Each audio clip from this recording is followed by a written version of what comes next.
On this tape, we've given a brief account of some of the happenings in the lives of Earl B. and Mildred R. Cragun during the years of 1979, 1980, and 1981. As we haven't made a day-by-day record in any diary during these 3 years, we thought it would be proper and timely to do something about it and summarize these at this time, the happenings in these years.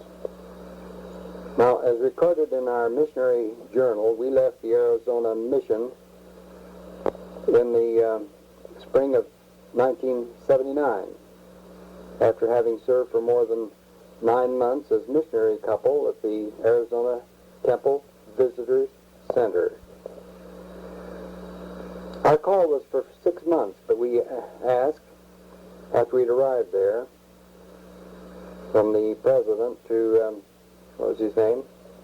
President Kennedy. President Kennedy, that if we could ask for an extension and probably stay there for an indefinite amount of time.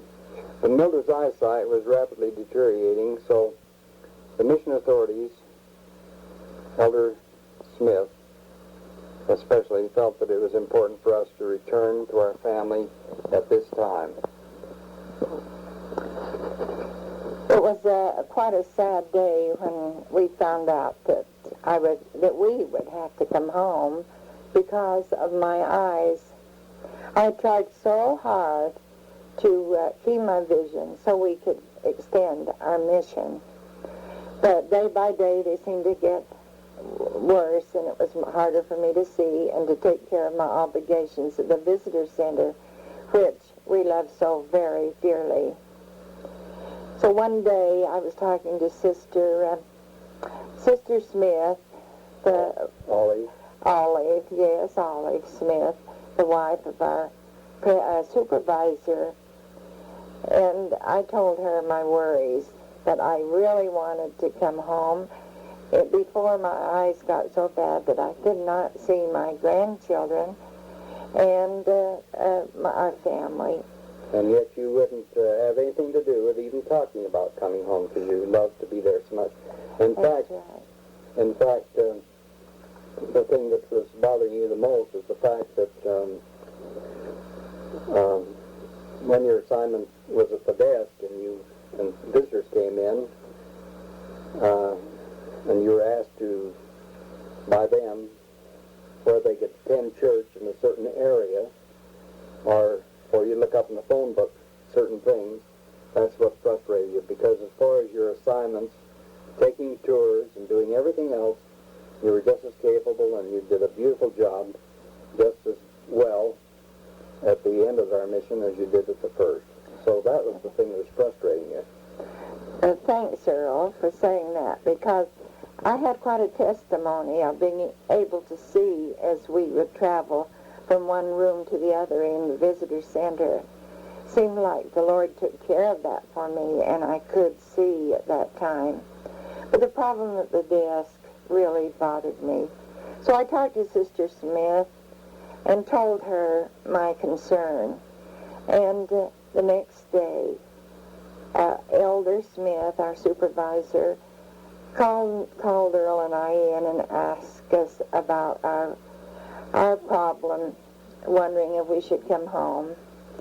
And the tears and talking to him, he said, well, let me talk to the Lord about this, and then I will talk to you again. He was so kind, and in about 3 days, he called us back in again, and he said, I have talked to the Lord, and you must go home. You have more than fulfilled your mission here, as it was to be a 6 months mission, and we feel that you should go home to be with your family. You have such a beautiful, large family, and you need to be home. They need you too. He gave me a blessing, where in the blessing he explained to the Lord that our work had been very successful, and that he knew that we should return to our home. So that was our answer. Prior to that time, over a period of weeks, we had sought the advice of various doctors. In Tempe, there's a doctor by the name of Dr. Gerald Ford. His name is the same as the President of the United States at that time. And we kind of kidded him about it. And he analyzed her mother's situation, and he identified her problem as having massive deterioration of the retina. And so he said that we asked him for other doctors' opinions if it would be well to seek them, and he said that it would be all right, but he said every doctor would agree on what his decision was, because he says there was no question about that and nothing could be done for them. But he did recommend that we go over to Phoenix to the specialist there that was well known throughout the Southwest, Dr. Waldorf. Yeah. Waldorf, and which we did, and we went over there at least twice, and he gave her some very extensive examinations with various electronic devices and other things that were modern in every respect, and he came up with the same conclusion. But knowing that we were still unhappy with what seemed to be the inevitable, he gave us the names of doctors in Salt Lake that we could visit and see if their pronouncement was the same, which later happened to be just exactly the same. Dr. Waldorf did give us a little encouragement, however. He said that it could be that laser beam would help my eyes, and that it should be taken care of soon. So with this decision from him, we consented and decided definitely we should discontinue our mission and return home. And so with that, we, in a matter of a week, we were packing up and ready to return. Now this decision, as we notified our family at home, of course, was a little hasty, and so they were doing things at home we didn't know anything about, and so they were put at a real task of trying to complete certain things. Well, the reunion, on the way home, Mildred noticed so much that she couldn't enjoy the scenery as we were returning. She could enjoy this going down, beautiful scenery that we encountered and drove through. But coming back, it was a much different situation, so she could see a great comparison from the standpoint of the deterioration that had taken place. Well, on the way home, we went to, stopped at Boulder City and visited with Raymond and Fawn and their family. And then we came on home. Remember, we stopped at Janet's in Springfield on our way home. It happened to be their arts festival at that time. And it was traditional that on this special day, each year, they would go to the parade and to the art exhibit and then up to the canyon. And so they had planned for us to stop so we could go up to the canyon with them and enjoy the fun, the baseball playing with the kids, and it was just a really nice introduction to our coming home, to be with Janet and Leon and their beautiful family and all the goodies they had. It was just really a fun afternoon for us to be with them before we traveled on home to Pleasant. And of course they had their two son-in-laws to be. Who were they? Steve and Bill. And we played ball, and I got plenty stiff through that situation. We learned later that they had part of the deal of keeping us there until evening was to hold up our departure, that is our arrival home, so that other members of the family could meet us as we arrived. And when we did, the first thing that we saw was on the front of our home a large homemade sign that said, "Welcome home, Grandpa and Grandma." And that met our eyes, and on the front lawn were many of our loved ones, members of our family, waving as we drove in. Do you remember, Earl, that on this sign they had real flowers, bouquets of flowers all over the sign, and it depicted our beautiful flowers at home that they had kept growing. That's right. Well, it was a joyous reunion. I was thrilled to be back home. We had some mixed emotions about leaving the mission field where we had some wonderful experiences, but we're glad to be back. The first thing I noticed when we got home and got out of the car was how tall Kirk had grown. In that short time, we had left him here, and he was growing, yes, but I do believe he had almost grown over 6 inches while we were away. And it was so much fun to see how, in that short time, all these wonderful grandkids of ours had grown. We never knew that just a few days before we arrived home that there had been a devastating hail and windstorm just a few days before we came and arrived home. But in spite of this unusual and this devastating storm that had damaged the fruit crop, and the yards were strewn everywhere with debris, we found that the yards were clean and everything except the mutilated and ruined fruit crop looked good to us. Our house basement had been renovated and redecorated, and in our bedroom was a new king-size waterbed. And so we had a lot of surprises when we finally arrived home. We found that this waterbed was really a large one, king size, as Earl says, and it practically filled our little bedroom. We couldn't even make it to go around the back of the bed. We'd have to climb over to make it. But oh, did it feel good, and so sweet of them to think of this waterbed and have it all in there with a beautiful bedspread and everything just right to sort of help Dad's bad back.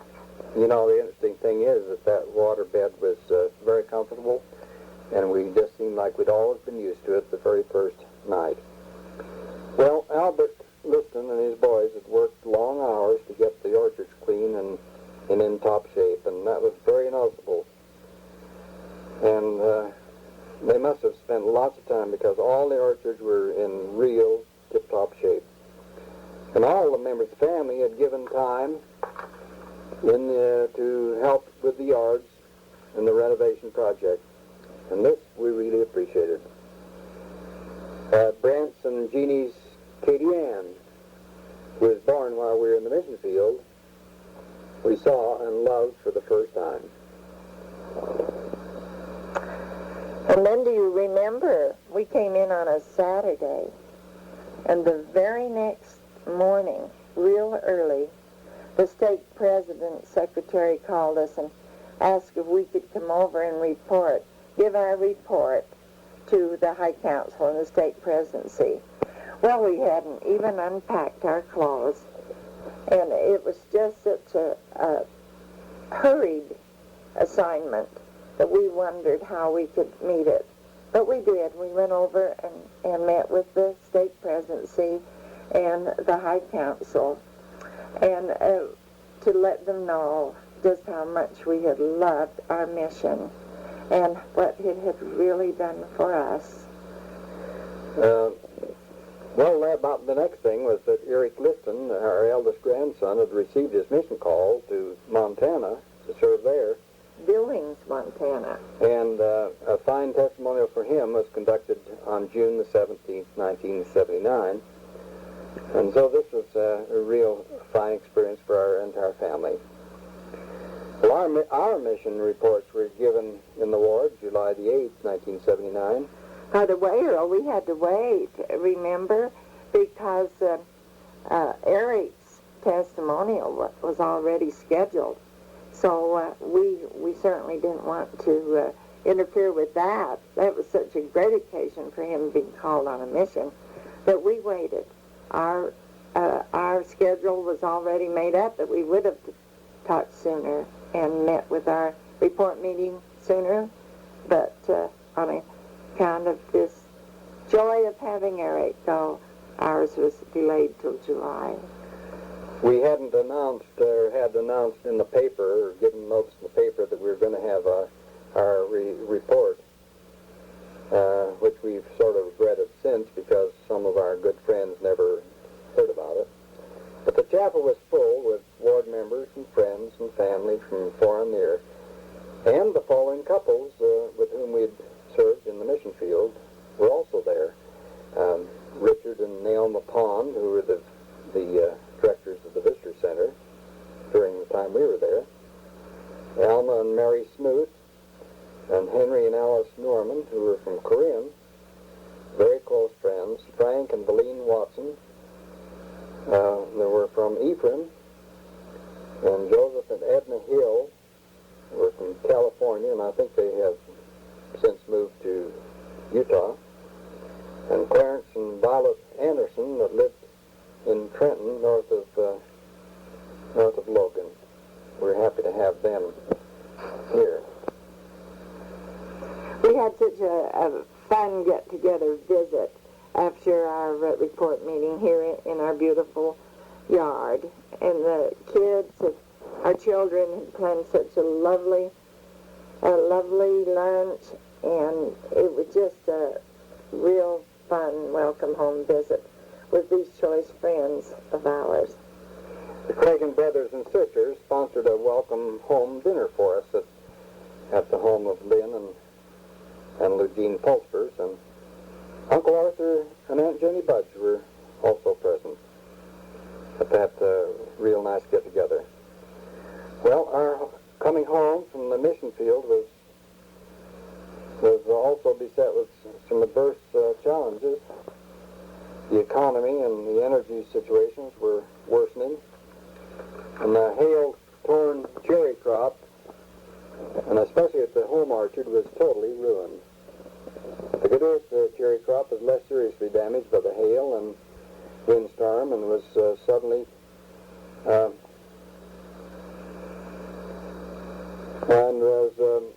taken over by an unusually heavy and devastating infestation of mites. Mites are an insect that can really damage the trees, the leaves, and the fruit. We expended more than $1,000 on spray, but it seemed to be of no avail in eradicating these horrible little mites. Well, the salvageable portion of the crop was destined for juice at a marginal and, I suppose, an anticipated profit. Henry Prilowitz, who we were closely associated with and was our broker living in Hart, Michigan, was our sales broker, and he sold much of the crop and then he used the money to bolster his ailing businesses. It finally became necessary to enter a lawsuit against him, and he took out bankruptcy. But our Mormon lawyer from Lansing, Michigan, succeeded in getting a court judgment against him, against his assets. And after much litigation and expensive lawyer fees, we finally agreed on a settlement where we accepted a portion of the amount that he had confiscated. We went to Provo in August the 5th, and there the Reese brothers and sisters met together in sort of a reunion, but also to celebrate Harvey Taylor's 85th, I think it was, birthday. That was a joyous occasion for all of us. They had their entire family come in, Harvey's and Lucille's family, from their places where they lived to spend 4 days all together. And on the 4th day, they called it Lucille's Day, bless her, and had our brothers and sisters join in with them. And it was a joyous day. We paid tributes to Lucille and just enjoyed each other so much. We went to their steakhouse and had a lovely program and showed pictures, and each one in turn gave a tribute to her brothers and sisters to Lucille. And then we went back to the house, their beautiful garden, and had a lovely lunch and reminisced there again and rubbed shoulders with our loved ones at Harvey's and Lucille's beautiful home. Our family, Mildred and my family, all of us went to Lake Powell in August. Katie Ann, Brent's Katie, and Jeannie's Katie Ann was the youngest of the group, and we had, on that occasion, had Connie and Rex, who were living in the east but were planning to come to Richfield, where he had found employment there in the hospital. And so we were all there, and we had a real wonderful time. And Dave had both of his boats there, and we rented a large boat, which we used on the lake. We slept on this boat and traveled from one end to the other, as we enjoyed so many, many things concerning the lake. Brenda had his boat there too, remember? I think that's right. Well, I imagine that, what were you going to say? I was just going to say, it was a real challenge on that family boat to watch all those cute little kids as they'd run the deck so that they wouldn't fall into the water. They were such a cute bunch, a lot of little kids. Katie was our baby, and I'll tell you, she is a beautiful child. Blue eyes, blonde hair, long eyelashes that I say she gets from her dad. And she has been so very choice. It took us a while to get acquainted with Katie because she was born while we were away. And I would have to hold her real close so I could see her beautiful eyes and her beautiful smile. Katie's very special. And right here I would like to say that she was named Katie Ann, the Ann after Molly Ann, which has made it special too. One of the things that disturbed Grandma and me a lot on that trip, though, was when all the youngsters, all the grandchildren of all ages, would be swimming outside the boat in water that's probably several hundreds of feet deep. And we had no problems. The only problem we did have was that the boat went over a shallow spot and was damaged, the under part of the boat, and it necessitated Dave, with his powerful boat, pulling us into dock so it could be repaired the next day after this happened. I suppose one of the things that was next to, well, first of all, Connie and Rex had the plans to move to Richfield, and they found a beautiful home near the hospital on the outside of the town, the north side, a beautiful home which they arranged to purchase, and Rex went back and packed. Did Connie go with him? No, Connie stayed here. Her little boys were still quite small and such cute little guys. So we had the joy of having her stay here while Rex went back and finished his work there and sold the home. That's right. Okay, well, he finally received a degree as a nurse and anesthetist in the school back in Springville, Missouri, there at the school and with his internship at the hospital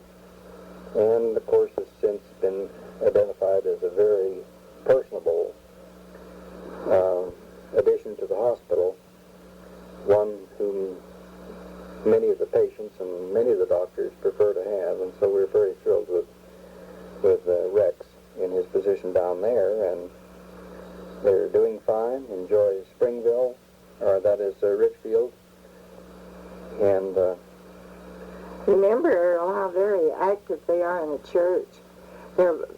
Rex and Connie holds about 3 positions in their ward, and they just seem to be loved by everyone. Such busy people, and such a wonderful little family. Amy and Jason taking their place in activities there and doing so well. We are so happy to have them back in Utah. And of course, Brian is in preschool this year, and it was fun to go down and see Jason at his ball games, and to be down to see Amy with her dance reviews. Earl, do you remember that Jason's ball team won the trophy? Well, yes, they had a real fine experience there. In fact, Jason was so busy down there that he didn't even come up on some of the trips up here to our place. Rex, I suppose he's still with the Scouts. He's always talking Scout business. And between his trips helping in his professional work at Price and Kanab and Cedar City and elsewhere, why, I suppose he's helping with Connie and in-service work as leader and teacher in the primary. Well, Albert Liston is still in the bishopric and teaching the wall quiz. Very busy. Taking over the farm work. Working all the time in something. And of course, with his wood badge work that he's done each year, that's added to the things that he's had in the way of added responsibilities and assignments. Norma, of course, she was released some time ago as ward Relief Society president, and then stake Relief Society president, and now she's a teacher in the Sunday school. So Earl, she's a teacher in the women's MIA, the Laurel class. Well, that's just as well, just as good. And Eric, of course, he returned from his mission in Montana in, I think it was last June. He loved his mission very much, and he gave a very interesting report, very dynamic, and a lot of interesting experiences that he had while he's in the mission. I'd like to say right here that Eric has been quite a speaker since he came home. He has, Norma told me the other day that nearly every Sunday he's speaking somewhere, and that's a feather in his cap. It shows what a dynamic missionary he was. And now he's at Weaver College, and he's singing in the choir, and they're having a great time. And just last night we heard the Christmas presentation, and it was a very outstanding production. Of course, Bruce is there with him at Weaver College. Todd, after his debating experiences in Weaver High and his Weaver High graduation, he went to Japan, and he's been there for 13 months. He's the second elder in our family, I suppose, Eric and then Todd, elders. You mean missionary?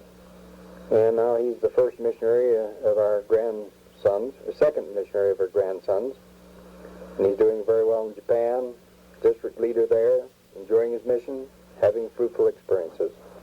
I'd like to say about Todd, he's his own leader now, and he's just really doing so great. We're so proud of him. His letters are so full of firm testimony, which we certainly enjoy. Todd's a great missionary. I'd like to say about Eric, too. He was such a super missionary, and we're so proud of these missionaries that we're getting now. Well, Bruce, of course, he's now an elder, and he last year was the vice president of the Weber County High School student body as 1980. And in that same year, he was the president of the Area Explorers Post. Or he was the chairman of the Area Explorers Post. And that embraces 3 states. He's taken trips to Phoenix, Arizona, and California, and we're back east. Oh, Philadelphia, did you mention? I don't remember, but he's been traveling in behalf of the Explorers Program a lot of places. Now this year, in 1981, he's vice president. And he's attending Weber College now. Now, Lisa's very busy. Did you want to say some more about Bruce? Yes, I'd like to say some more about Bruce. It's just a little side light, but last night, Norma and her family had 10 of these explorer men that have come in. Some of them are national, some are area, and they're having their big convention here at Weber State this year. And Norma has had these as house guests in her home. And again, she's going to have them tonight, and she says the number's going to double. There'll be 20 of them. That shows how great Bruce's hospitality is. He always says, oh, come on home with me. There's plenty of room. But Norma and Al are great hosts, and they welcome these boys. They do great things for other people. Mark and his wife, they did great things for them and added a great dimension to them. Oh, they have a baby. They have a son, and we're all proud of it. Mark Ritz and his wife. He was the foster son of theirs while we were in the mission field, and now they call Norma and Al Grandpa and Grandma. Well, they called us Grandpa and Grandma before they had the baby. Now we're the great. Well, they've even been the foster parents almost to Denny Priest. They gave him a special recognition after he'd done the 2,000, well, after they'd done the 1,000 endowments in the Ogden Temple. And he had recognition by a lot of people, including President Kimball then, and he's had recognition since. And Norma now, of course, is in their regular fashion of being great hosts. And They had an open house. They had an open house for him and Denny, and so this is part of their deal, part of their living. Well, Lisa is the vice president of the FHA, doing real well, helping in everything that they require to make that a successful program at Weaver High School. Laurel's in the office, 9th grade seminary. Jill, of course, she's doing her acrobatics, and she's in 3rd grade and doing great things. Well, Remember, they play piano. Laurel and Jill still taking piano, doing great. and Brent, of course, with his family, we should have mentioned this is as of December the 12th, 1981, that we're making this recording and doing this summarizing, so we're referring back many, many times over these 3 years, some of the things that happened. Well, Brent, of course, he left the High Council up in Morgan so that he could be with the Scouts because he felt that was so very, very important. He's been at Wood Badge and helped in so many things and reactivating the scouting program in the Morgan State and on those various wards. He's also president of the MIA. In the Mountain Green Ward. I suppose that's the Mountain Green Ward. And snowmobiling has become quite a sideline with him and his family. They've led out on this, and he has it organized so well that they have probably the outstanding snowmobile meet in the whole Intermountain area. Well, and it's been fun to find out that Troy, he took first place in their first snowmobile. What they call them, Earl, this year. This fall, just a little while ago, they had a real good snowstorm, and Troy took first place. Yes, he's done very well in his age group, I suppose, or in the whatever it is associated with the particular snowmobile they have.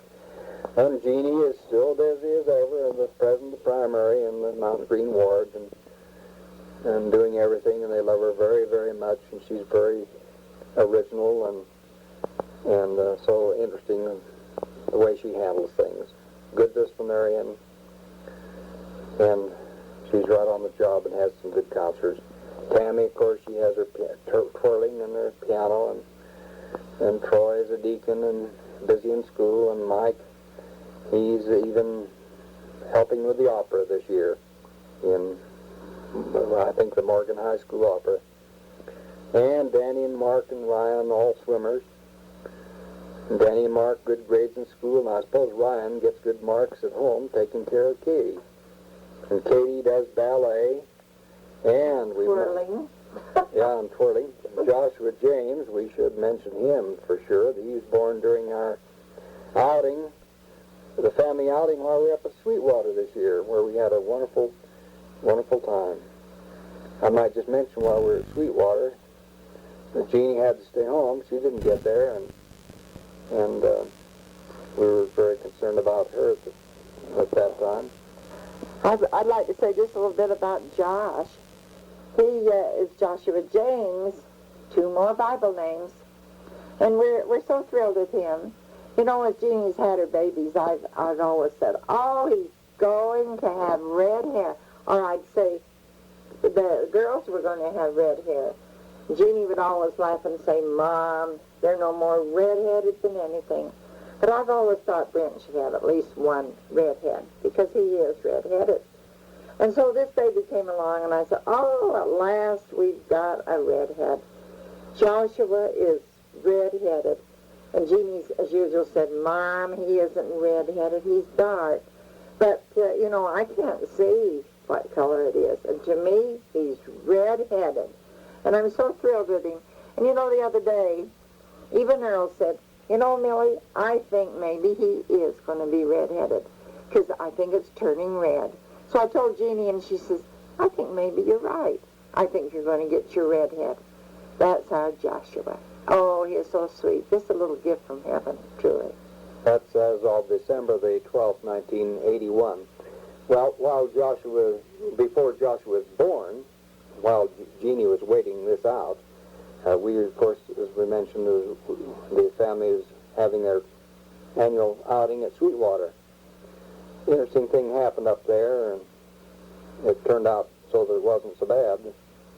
And that was a fierce wind came up one night, and Brent's boat was broke loose, and the next morning we couldn't find it. And so we got in Dave's large boat and looked around, and some men in another boat told us that there was a stray boat that was waterlogged and partly sunken right over near the shoreline about 3 miles away. And we saved his boat, and it ran okay after he got the water out and everything, and it was quite an interesting experience along with the fun that we had at Sweetwater. And of course this year we didn't have the problems that we had the year before when Molly was injured. Well, let's just mention You might say that Molly was very, very blessed. She was, they'd been on this horse trail, and when they got back, they had told them not to drive their horses into the stable. But her horse got quite nervous knowing that he should go into the stable. And he began to back, and Molly was backed off and underneath the horse. And she was so very blessed. She had enough a thought to roll out from underneath this bucking horse, but it caught her leg, and it was a terrible leg. She was in bed for 3 weeks with that torn leg, and in the hospital for a few days when it happened. But we feel she was so blessed because it could have been so much worse. But she was a good sport and went back the next year, which we enjoyed at Sweetwater. Of course, this was last year, 1980, when that happened. Well, talking about Ray and Helen's families, Ray, of course, he's busy as ever, taking big electrical contract jobs. With his computer system he has up there in his office now, he's able to do his bidding much quicker, and I think that he's very happy with what he's doing. He has computer arrangement up there in his office that is very complete and a very revealing standpoint of what it can do for him in his electrical work. He's been at Wood Badge as usual, and he's the big shot this year. It was interesting to see his the pictures, the movie picture they took of him with his cane as he walked around and did the bossing. I guess I shouldn't say that. The directing of the activities there in Wood Badge. They gave him several lovely trophies, so to speak, that was made by the men up there. And Ray has really made quite a mark at Woodbatch. And he's a Sunday school teacher and very much liked in teaching the older people over there. Helen, of course, she's vice president of the, she's president of the, she's in the presidency of the Young Women's Mutual Improvement Association. And as first counselor, she has a lot of responsibility there. And so loved by the girls. Oh, they love Helen. And of course, Kelly, in 1980, he was the president of the student body at Weber High School, and Bruce was there with him as his vice president. Had real successes, and he was an outstanding athlete. The outstanding athlete at Weber High last year. This year, of course, he was ordained an elder, and now he's at Rick's. Last year, he was acclaimed the top athlete in Utah. And so Kirk, along with Kelly, they're basketball fans, specialists, I guess, players, and enjoy it very, very much. Kirk now is a priest, and